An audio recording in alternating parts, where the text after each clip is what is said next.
Dios los bendiga, hermanos, con la paz del Señor. Quiero compartir con ustedes una porción de palabra en el libro de Primera de Samuel, capítulo 17. El título dice: David mata a Goliat. Muchos conocemos esta historia. Sabemos que David, siendo muy joven, le hace frente a este gigante. El pueblo de Israel y los filisteos estaban reunidos para la guerra en un valle, y un pueblo estaba sobre un monte y el otro pueblo estaba en el monte de enfrente con el valle por medio. Y salió este paladín, este representante de todo el ejército el filisteo, salió a provocar y hacer como una suerte de apuesta, ¿no? El que me vence a mí, vence al resto de los filisteos, nos entregamos como sus siervos. Pero si yo lo venzo al otro, entonces es como que esa pelea 1 a 1 definía el resto del resultado de la guerra. Pero era tanto el miedo que había en el ejército de Israel que ninguno salía a hacerle frente. Es como que habían aceptado esa apuesta, lo aceptaron en los términos puestos por el enemigo, una cosa que parece, uno lo dice así y decís, es una locura.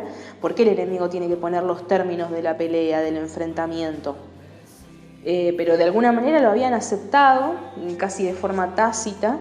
Y como nadie salía a hacerle frente, el rey había ofrecido un montón de premios para aquel que lo venciera, que se atreviera a hacerle frente y lo venciera. Algo así como que les estaban eximidos de impuestos, iba a entregar a su hija, también era un trofeo la hija, la iba a entregar como un premio y bueno, muchas otras cosas más. Dentro de ese ejército de Israel estaban los 3 hermanos mayores de David, y el padre de David, siendo ya mayor, siendo anciano, lo envía a su hijo menor a llevar provisiones y a ver por sus hermanos para ver cómo estaban. No vamos a leer todo el capítulo porque por supuesto es muy largo, pero les hago una suerte de resumen, de muy muy breve resumen, y vamos a ir salteando un par de capítulos. ¿Qué es lo que sucede acá? Habíamos dicho al principio, este paladín filisteo, Goliat, enorme en tamaño, con una armadura súper pesada que te indica, cuando la palabra te comienza a decir todo el peso de la armadura, lo que está tratando de decirte es la cantidad de fuerza que este hombre tenía. Y aparte que él, siendo paladín, no estaba solo, sino que también tenía un escudero, o sea que era una fuerza doble, si se quiere. El escudero para tener sus armas y para defenderlo si era necesario, y el que peleaba primeramente era él. Está tratando cuando la palabra comienza a especificar, está diciendo la cantidad de fuerza que tiene este gran hombre a su favor. Pero lo tremendo acá es que el ejército de Israel haya aceptado las condiciones de esta apuesta, lo cual es una locura. Es una locura que una pelea 1 a 1 resuelva el resto de la guerra. Uno lo piensa de manera lógica y dice, no puede ser así. Pero era tanto el temor que había en el pueblo de Israel que lo terminaron aceptando. No tiene que suceder de la misma forma con la iglesia del Señor. No, definitivamente no. El enemigo no me va a venir a decir a mí cómo yo tengo que pelear, y tampoco me va a venir a aconsejar a mí cómo yo le tengo que ganar, porque eso es una trampa, es realmente caer directamente derechito, tropezar voluntariamente y caer en la trampa del enemigo. Pero estaban todos paralizados por el miedo. Viene este joven, que es un pastor de ovejas, aguerrido pastor de ovejas, pero pastor de ovejas en fin, y cuando escucha esto, hay un celo en su interior y él entiende exactamente lo que tiene que hacer. Él, al no estar en el ejército, porque parece que este espíritu de temor se había apoderado de todo el ejército, y él, al ser ajeno, no siente lo mismo, sino que por el contrario siente valentía, porque él dice, están provocando al ejército del Dios viviente. Algo que parece que el resto no reaccionó en lo absoluto a eso. Él reacciona y dice, ¿cómo puede ser que se dejen provocar por este incircunciso, por este filisteo? Era un insulto, él realmente entendía que era un insulto. Y no se dejó paralizar por el miedo, no se dejó impresionar por el tamaño del oponente. Por el contrario, él estaba buscando la manera de enfrentársele. Cuando él entiende lo que él tiene que hacer. Él entendió perfectamente cuál era su siguiente paso. Nosotros vemos muchas veces en la palabra que dice, por ejemplo, Gedeón, ¿no? Les tomo un ejemplo. Llega la palabra y le dice exactamente lo que tiene que hacer. Acá no es así, nadie le dijo anda vos y peleá. No hay un profeta que le diga, mira David, tenés que ir vos a enfrentar al filisteo. No está eso. Sin embargo, su celo lo movió y por eso él tuvo la victoria. Porque él entendió en el espíritu, sin que venga un profeta de lejanas tierras a decirle, mira, tenés que moverte, porque es algo obvio, pero el resto, aunque uno lo lee y dice, sí, es algo obvio, pero el resto del ejército, soldados bien entrenados, no cayeron en esa cuenta. No, estaban cegados completamente por el miedo. Esto es lo que estoy tratando de indicar.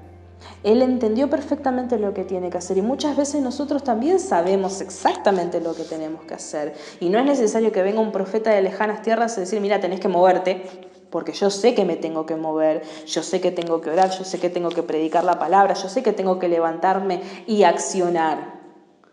Para eso hay mucha gente que dice, no, yo estoy orando por tal respuesta. Y ojo, hay veces en que eso está muy correcto porque hay situaciones que son específicas y necesitamos esperar en la respuesta del Señor, pero ya es como pedirle permiso a un pie para mover el otro. El Señor quiere una iglesia, hijos de Dios, que se levanten y accionen, que reaccionen ante ese insulto del enemigo y no se dejen pasar por encima. Porque eso marcó la diferencia entre David, este jovencito en tierna edad, y el resto del ejército, que eran soldados entrenados, preparados para la guerra, que estaban ahí con un propósito y sin embargo eran incapaces de moverse de su lugar. Estaban todos atemorizados. La iglesia en este tiempo no puede estar paralizada. Y lo hemos dicho muchas veces, ¿no? Y lo vuelvo a repetir, físicamente el templo de ladrillos podrá estar cerrado, una persiana podrá estar cerrada, pero la iglesia espiritualmente sigue en movimiento, sigue habiendo oración, sigue habiendo palabras, sigue habiendo enseñanza, hay una comunión, estamos orando los unos por los otros. Esto es importante, porque aunque físicamente puede parecer que todo está quieto, el reino espiritual sigue en movimiento, no se detiene, los planes de Dios no se detienen y por eso la iglesia no puede estar paralizada. Ahora viene este jovencito y tratan de detenerlo, ¿no? Porque lo ven así como incapaz. ¿Y quiénes son los que tratan de detenerlo? Los primeros son sus propios hermanos. El hermano mayor, cuando lo vio preguntando qué era lo que estaba pasando, enseguida le salió al encuentro y trató de hacerlo retroceder. Qué tremendo que es esto, pero cuando nosotros, hijos de Dios, sabemos exactamente lo que tenemos que hacer, no tenemos que dejar que nadie nos detenga. Nadie. No importa qué cara aparente tener ese alguien. Es el enemigo que está tratando de detenerme. Y ese enemigo se puede disfrazar, como en el caso de David, de su hermano mayor, se puede disfrazar, no sé, hasta de un aparente amigo, puede ser un vecino, puede ser una persona que parece de confianza, pero en ese momento, al tratar de frenar los pasos de David, no estaba siendo esa persona, estaba siendo el enemigo. Vamos a ver en capítulo 17, en el versículo 28 al 30, fíjense lo que sucede. Y oyéndole hablar Eliab, su hermano mayor, con aquellos hombres, se encendió en ira contra David y dijo: ¿Para qué has descendido acá? ¿Y a quién has dejado aquellas pocas ovejas en el desierto? Yo conozco tu soberbia y la malicia de tu corazón, que para ver la batalla has venido. Nada que ver. Completamente infundado lo que Eliab estaba diciendo. La respuesta de David: ¿qué he hecho yo ahora? ¿No es esto mero hablar?